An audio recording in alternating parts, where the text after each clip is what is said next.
Ibu, bapak, saudari, saudara, rekan-rekan muda, dan adik-adik sekalian dimanapun kalian berada, bertemu kembali dengan saya Romo Tino SSCC di dalam catatan pesiarah.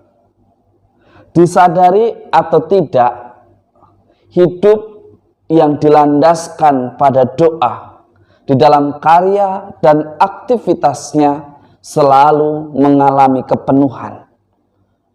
Dan di dalam doa, Anda dan saya serta kita semua memiliki kekuatan untuk melakukan segala perkara, meskipun hal itu adalah perkara yang paling kecil, yang mungkin dihina dan dihindari banyak orang. Tetapi orang beriman akan senantiasa mau dan terus belajar, meskipun dimulai dari perkara yang paling kecil di dalam hidupnya. Sebelum kita mendengarkan permenungan dari catatan pesiarah, marilah kita membuat tanda kemenangan Kristus. Dalam nama Bapa dan Putera dan Roh Kudus. Amin. Allah Bapa, sumber segala kehidupan, kami ingin belajar dari Rasul-Mu, Santo Paulus, belajar mencukupkan diri dalam segala keadaan. Bantulah kami dengan rahmat-Mu agar berani mengatakan cukup untuk segala hal yang kami terima di dalam menapaki persiaran hidup ini. Semoga kami dapat menanggung apapun yang kami hadapi dan kami alami dengan ketulusan hati, karena Engkaulah kekuatan kami yang kami andalkan di setiap langkah hidup kami. Demi Kristus Tuhan dan pengantara kami. Amin.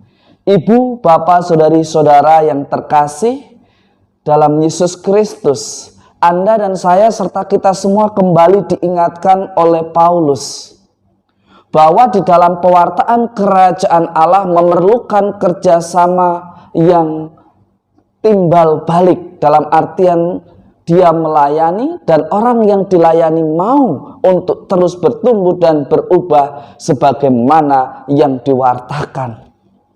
Hari ini kita mendengarkan dalam surat Rasul Paulus kepada jemaat di Filipi.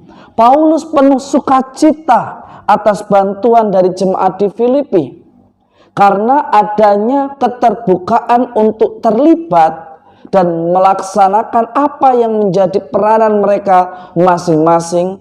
Pelayanan yang dilakukan oleh Paulus di Filipi semuanya sungguh berjalan dengan lancar dan sempurna. Bahkan Paulus bersyukur karena mereka mau ambil bagian dalam kesusahannya dan mencukupi apa yang menjadi kekurangan dan kebutuhannya. Dan Paulus pun yang tidak memiliki apa-apa, dia mempersembahkan umat ini kepada Tuhan di dalam doanya dan meminta Tuhan untuk menjaga mereka. Ibu, bapak, saudari, saudara, rekan-rekan muda, dan adik-adik sekalian yang terkasih, di dalam suatu kelompok akan semakin maju, akan semakin berkembang ketika pelayan dan mereka yang dilayani saling mendukung satu dengan yang lain. Baik di antara pelayan itu sendiri saling mendukung dan bukannya saling menjatuhkan. Dan tidak menjadi iri hati ketika ada orang-orang baru datang dan membawa suatu perubahan yang lebih baik dengan cara yang tepat dan benar. Tetapi seringkali perkembangan di dalam hidup menggereja menjadi terhambat karena adanya persaingan di dalam sebuah pelayanan. Karena adanya sikap saling cemburu yang dibalut dalam kekudusan saat pelayanan. Yang terjadi bukannya suatu perkembangan gereja yang hidup semakin berbuah, tetapi gereja yang hidup semakin sering berkonflik karena adanya perbedaan pandangan, cara mengajar, dan juga arah paroki atau arah dari gereja di mana kita berada berbeda dengan apa yang menjadi keinginan pribadi. Lihatlah saksi dan kenyataan bahwa suatu pewartaan tentang kerajaan Allah di dalam gereja yang hidup akan berhasil ketika pelayan itu melayani dengan tulus dan mereka yang dilayani juga membantu mencukupi kekurangan dan juga mengambil bagian dalam peranannya mereka masing-masing. Maka pewartaan itu menjadi begitu menyenangkan, melahirkan sukacita tidak hanya bagi pelayan tetapi juga bagi mereka yang dilayani. Di dalam Injil suci menurut Lukas pada hari ini, jelas di sana dikatakan, barang siapa setia dalam perkara-perkara kecil, ia setia juga dalam perkara-perkara besar. Dan barang siapa tidak benar dalam perkara-perkara kecil, ia tidak juga benar dalam perkara-perkara yang besar. Yesus mengajarkan kepada Anda, saya, serta kita semua, serta para muridnya untuk setia mengabdi kepada Allah daripada mengabdi kepada sesuatu yang sifatnya fana, yaitu kepada mamon. Mengapa demikian? Maka kita diajak untuk memiliki kemurnian hati di dalam pelayanan. Jangan kita melayani karena sibuk ingin mencari sesuatu yang tersembunyi dan kita bungkus dalam kekudusan pelayanan. Akhirnya apa? Motivasi yang salah, motivasi yang tidak benar, bukannya menjadi penyemangat dan warna di dalam pelayanan kita, tetapi seringkali di dalam pelayanan kita dibakar api cemburu, kebencian karena ada orang yang lebih baik dan lebih dihargai dan lebih diterima pada kelompok yang besar. Seringkali kesetiaan kita di dalam perkara kecil membuat kita gundah dan tidak ikhlas karena selalu ingin mengambil bagian pada momen-momen yang besar, tetapi dalam perkara kecil tidak mau terlibat. Injil suci menurut Lukas pada hari ini mengajak Anda dan saya serta kita semua berefleksi. Sebetulnya kita melayani itu untuk apa?